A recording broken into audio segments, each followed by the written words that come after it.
কংগ্ৰেছক এইকাৰণে বাছি লৈছোঁ যে আমি সন্মুখত বৰ বেয়া দিন দেখিছোঁ। সেই বেয়া দিনৰ পৰা, সেই কলা ডাৱৰৰ পৰা পোহৰ আঁতৰাই আমি এখন বৰ অসম কৰিব লাগিব। সংখ্যালঘুসকলৰ বিভিন্ন সমস্যা আছে।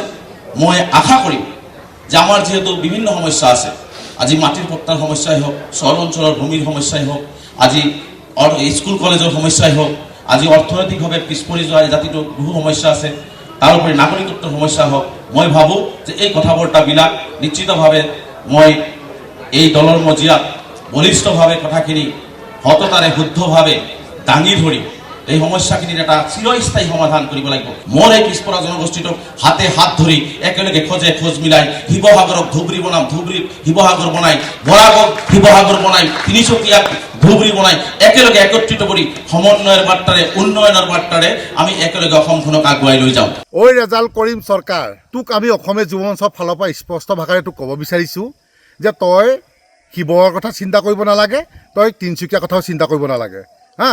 গতিকে আমাৰ শিৱসাগৰত হওক, তিনিচুকীয়াত হওক, আমাৰ খিলঞ্জীয়া ভূমিপুত্ৰ, আমাৰ মুছলমানসকল বহুত আছে যেনেকি গুণী জ্ঞানী। গতিকে তেওঁলোকে চিন্তা কৰিব। তোৰ নিচিনা এটা মিয়া বাংলাদেশী আমাৰ ইয়াত তোৰ কোনো চাৰ্টিফিকেট নালাগে হা।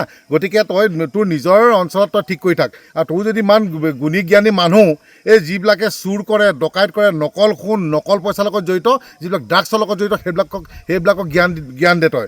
আমাৰ শিৱসাগৰখন ধুবুৰী বনাম, তিনিচুকীয়াখন ধুবুৰী বনাম, সেইবোৰ সপোন পাহৰি যা হা। আৰু যি তই মুখ্যমন্ত্ৰীৰ কথা কৈছ হা, যে এই মুখ্যমন্ত্ৰীক আমি উৎখাত কৰি দিম, গতিকে মই জনাতো তই মুখ্যমন্ত্ৰী মেডালৰ তই যোগ্য মানুহ নহয়। গতিকে তই চা, এইবোৰ ফটোৱা কথা নকবি। ৰেজাউল কৰিম চৰকাৰৰ বাপেকৰ সম্পত্তি নহয় উজনি অসম হা। আৰু এই কথাত যদি অতি শীঘ্ৰে মাফ নোখোজে ৰেজাউল কৰিম চৰকাৰে, তেতিয়াহ'লে বিল আছে থানা ষ্টাইলত ব্যৱস্থা ল'ব হা। শিৱসাগৰখন ধুবুৰী বনাব, তাৰ বাপেকৰ শিৱসাগৰ নি হা? এই কথা বতৰাবোৰ নচলিব। কাক ধমকি দিছে সি হা? এইফালে আমাৰ মানে খিলঞ্জীয়া মানুহবিলাক এনেই আমি ৰেজাউল কৰিম চৰকাৰ ধমকি খাবলৈ জীয়াই আছোঁ হা। এজন বংগমূলীয় মানুহৰ ধমকি খাবলৈ ইয়াত খিলঞ্জীয়া মানুহবোৰ জীয়াই আছে হা।